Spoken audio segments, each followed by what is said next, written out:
You know that feeling, right?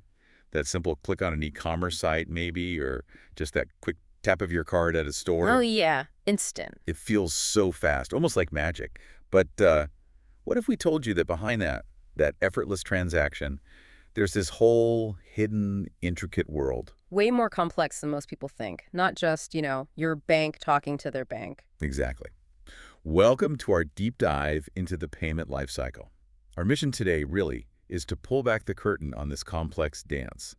You've got financial institutions, tech intermediaries, security stuff. It's a whole ecosystem. It really is. We've waded through a stack of sources, detailed reports on payment processing, security standards analyses, different payment methods, and, well, we're here to pull out the most important bits for you. The key takeaways. Right. So by the end, you'll get not just what happens when you pay, but why it actually matters, how it impacts, your financial security or a business's bottom line. It touches everything. Get ready for some surprising facts, I think, and probably a few aha moments about this everyday thing we all just take for granted. Yeah, let's do it. Okay, let's unpack this then. We often think of payments as just like one simple step. Click and done. But credit and debit card transactions, Yeah. they're actually this really meticulous multi-stage process.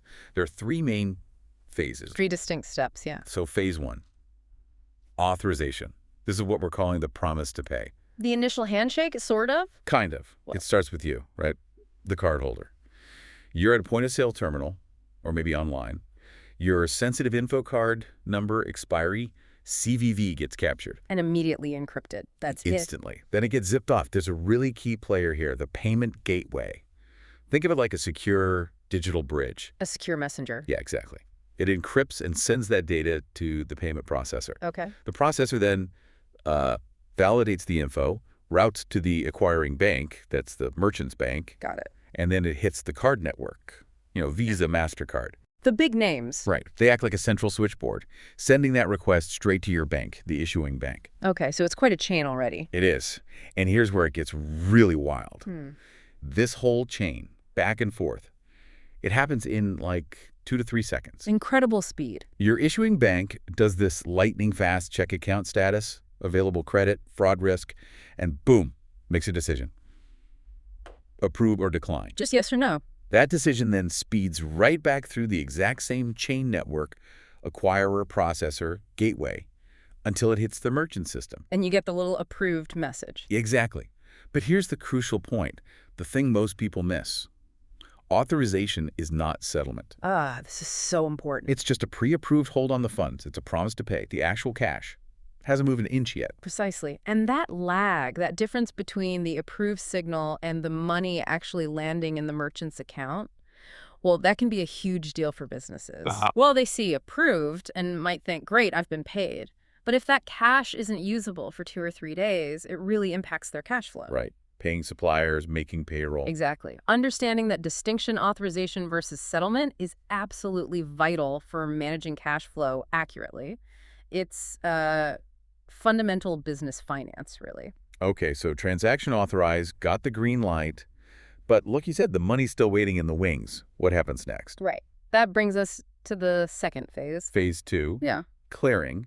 This is more of a back-end thing, right? A batch process. Exactly. It's not instant like authorization. It's deferred, happens behind the scenes, typically at the end of the business day. So the merchant bundles up all their approved transactions Yeah, in a batch file. and sends that whole batch off to their acquiring bank or maybe their payment processor. And this is where the details get finalized.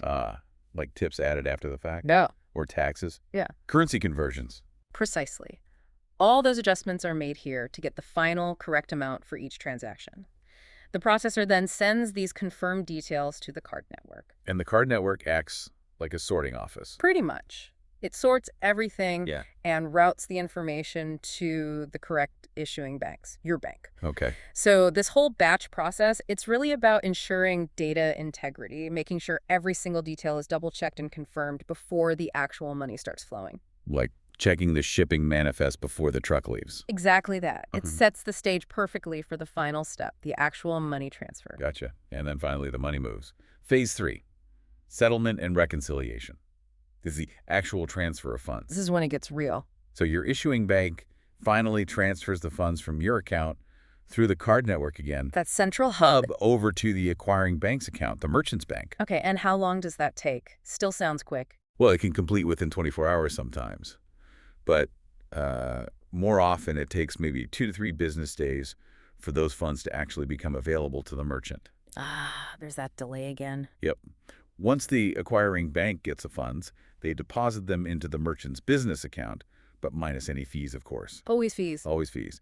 And the final step, really for the business, is reconciliation. Matching things up. Right, matching those settled funds they just received against their own sales records, making sure everything lines up.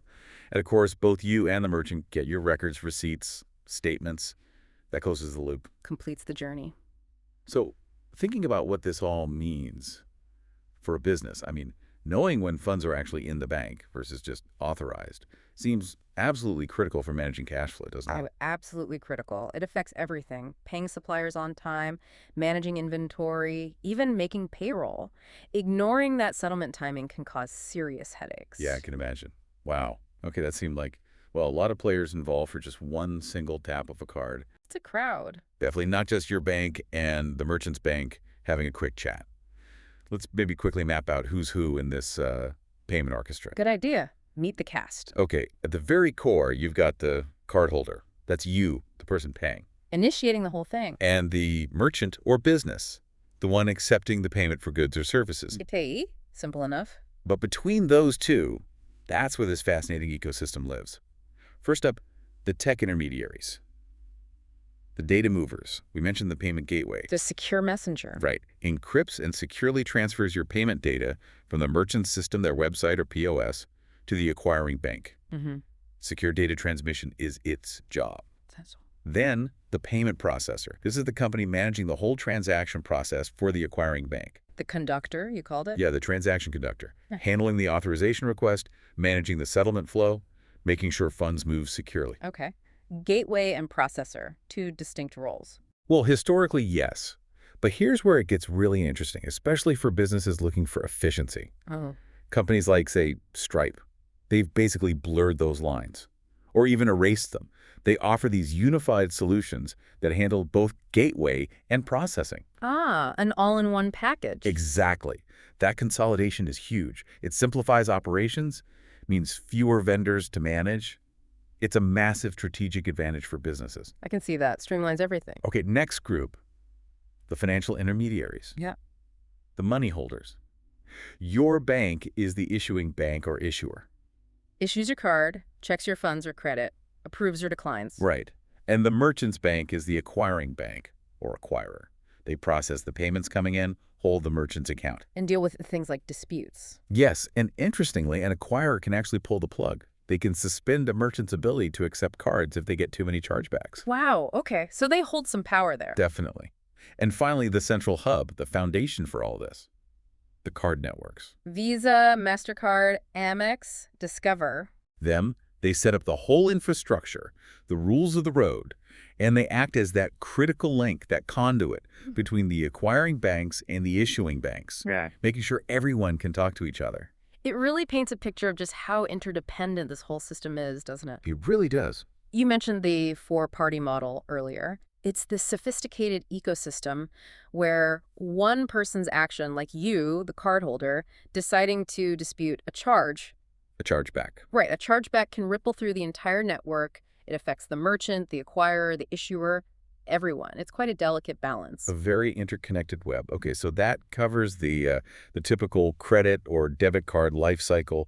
But cards aren't the only game in town, are they? Not at all. Lots of ways to pay. And different payment methods have their own distinct life cycles. For a business, choosing how to accept payments isn't just about, convenience. It's actually a strategic decision. Absolutely. It often comes down to balancing three things. The payment triangle, I think we called it. Speed, cost, and transactional certainty. That's the one. You're usually trading off between those three. Okay, let's look at an alternative then. What about ACH, Automated Clearinghouse? Ah, good old ACH. Bank-to-bank transfers. Right. electronic, but crucially, it's batch-based, isn't it? Yes, very much so. Not real time. The life cycle is different. You initiate the payment, your bank, the originating bank, batches it up with others. Like the clearing phase for a card. Similar concept, yeah. That batch goes to the ACH network, which processes it, usually overnight. Then it goes to the receiving bank, which updates the recipient's account. Okay, so what are the pros and cons here? Big pro, low cost, often just pennies, maybe a few dollars per transaction.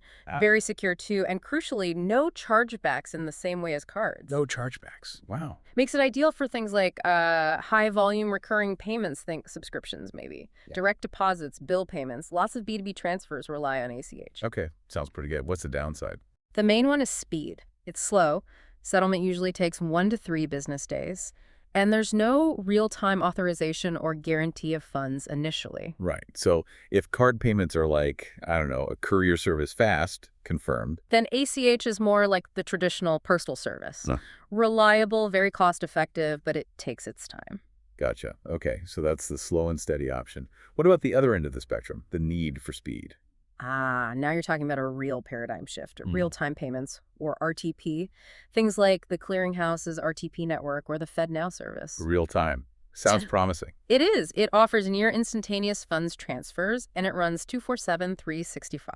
Wow. Okay, how does that life cycle work? Is it still batch? Nope, totally different. You initiate the payment, your bank verifies it immediately, it goes through the network individually, not in batches. One by one. And boom, instant confirmation for both the sender and the receiver. The funds are typically available within seconds. Seconds. Okay, that's impressive. So the pros are obvious. Speed and finality. Exactly. Transactions are done in seconds, and importantly, they're generally irrevocable. No takebacks. Which must be great for cash flow management. Huge.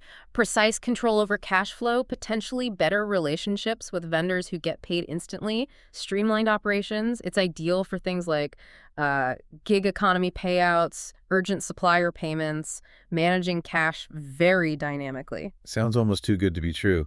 Are there any cons? Well, the main one is that it's still a developing ecosystem. Not all banks are fully connected yet, so availability might be limited depending on who you bank with. Ah, okay, so it's the future, but maybe not quite everywhere yet. Pretty much. If ACH is the postal service and cards are the courier, RTP is like instant messaging for money, immediate and confirmed. Great analogy. What's really fascinating when you compare these cards, ACH, RTP, is how it highlights that for a business, the choice is deeply strategic. Yeah, not just how do my customers want to pay? Right. It's about aligning the payment method with your specific business model, your priorities. Do you need absolute lowest cost for millions of small payments? ACH might win. Need instant settlement for high-value B2B? RTP could be worth it. Need broad acceptance and relatively fast authorization? Cards are king. It's a deliberate choice based on that triangle. Speed, cost, certainty. Exactly. And for you, the listener, it just shows the different trade-offs happening behind the scenes depending on how you choose to pay or get paid. Makes sense. Okay, with all this money and, more importantly, sensitive data flying around electronically, Yeah. security has to be absolutely paramount. And non-negotiable. It's foundational. So this deep dive wouldn't be complete if we didn't look at how these systems are, fortified. How do they protect everything? It's all about a layered approach, multiple defenses working together. Okay, layer one. Encryption. This is the process of scrambling data so it's unreadable to anyone who shouldn't see it. Right, like putting it in code. Exactly. It's absolutely critical for protecting data when it's in transit, moving from, say, your web browser to the payment gateway or between banks.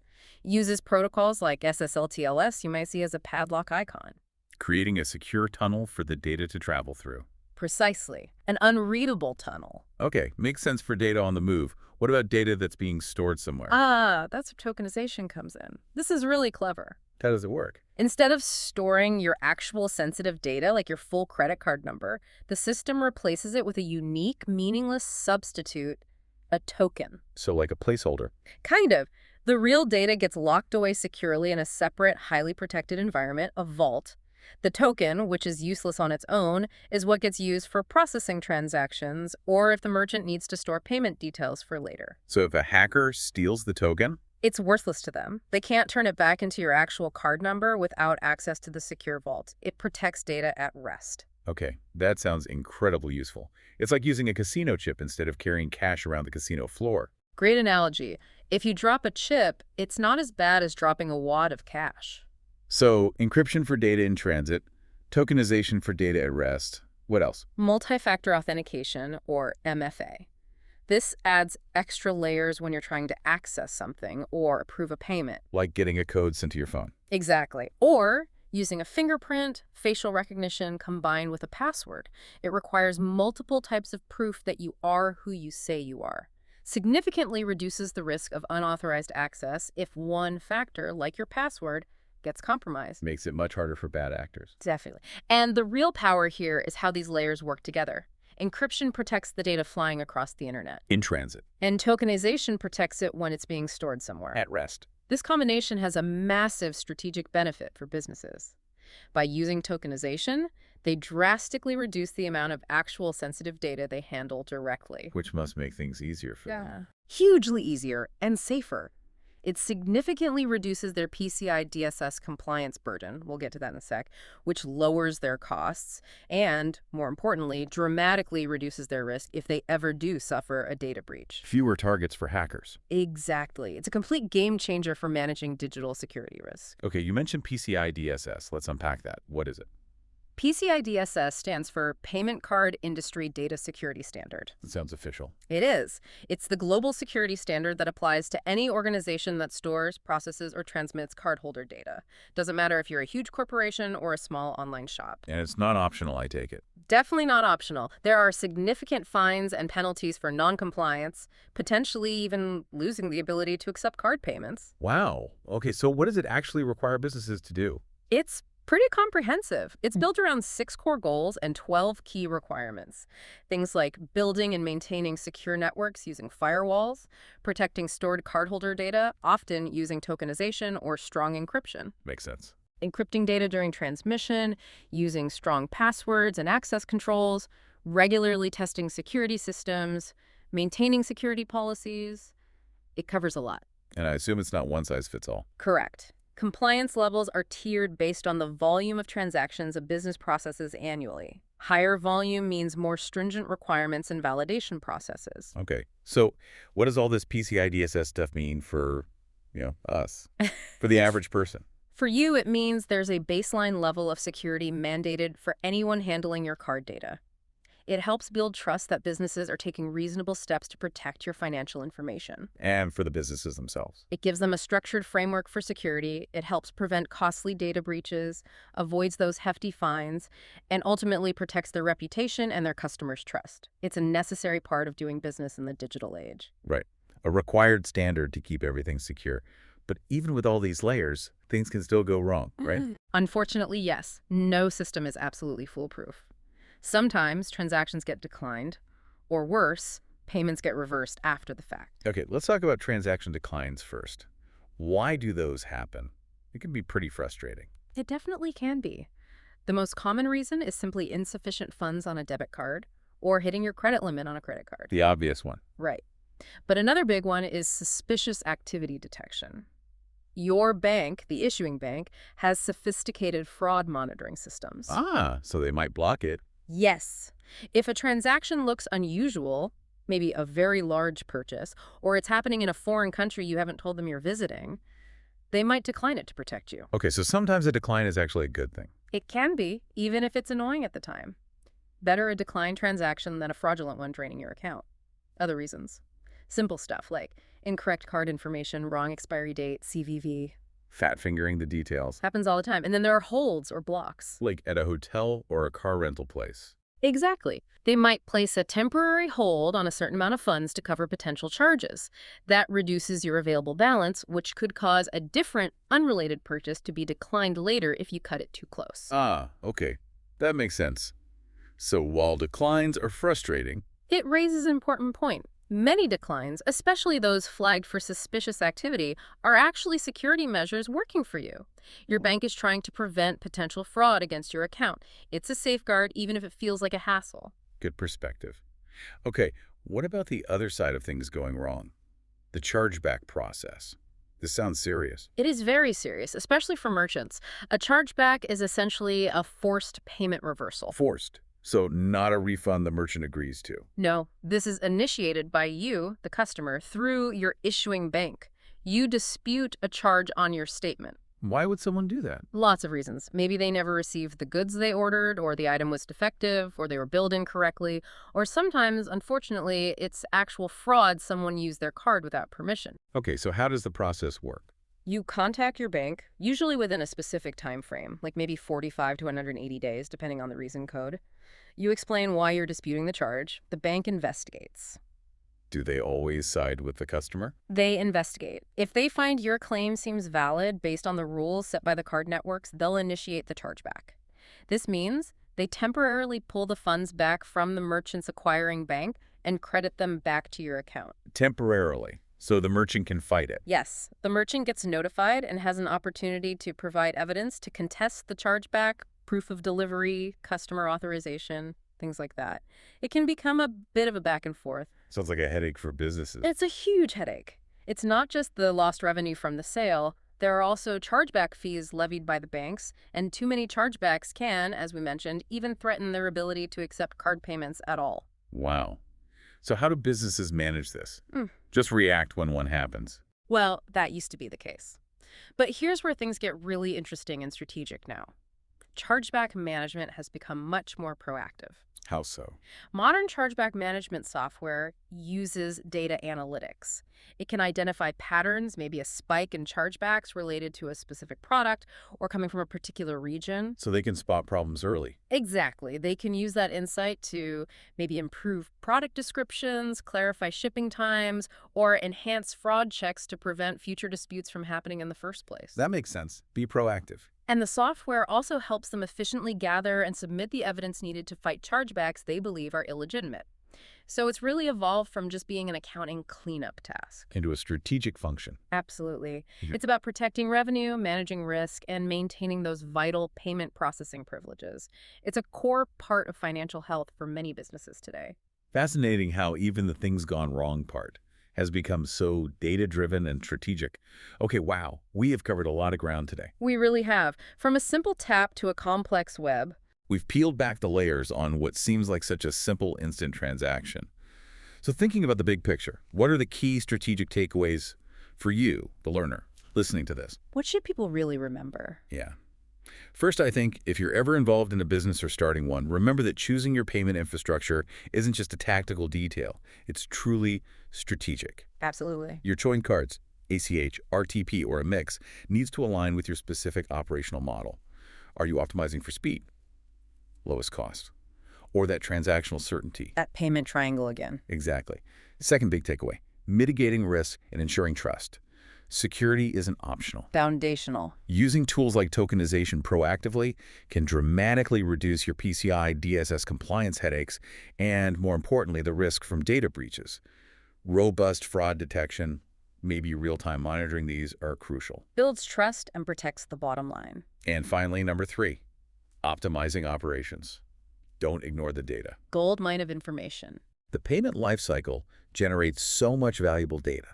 Businesses can use this, often through reporting tools from their payment processors, to streamline things like reconciliation, maybe automate accounting tasks. Get a much clearer view of financial health. Right, and things like real-time payments offer really powerful new tools for managing cash flow with much greater precision. Especially important in today's fast-moving economy. Definitely. So from that seemingly invisible click or tap, all the way to the final settled transaction in the merchant's account, the journey of your money is just, well, it's a testament to some incredibly sophisticated tech and financial infrastructure. It really is. Constantly working, mostly unseen, to make our economic lives function smoothly. And it's always changing, always evolving. Indeed. The payment lifecycle is a living system. New innovations pop up, new security challenges emerge constantly. It makes you wonder, doesn't it? About what's next. Yeah. Thinking ahead. What new payment methods or maybe new security measures do you listening think will shape the future of payments? And how might that change how you interact with your money in the years to come? Good question to ponder. We hope this deep dive has given you, if nothing else, a fresh perspective on this fundamental yet often totally invisible part of our modern digital economy.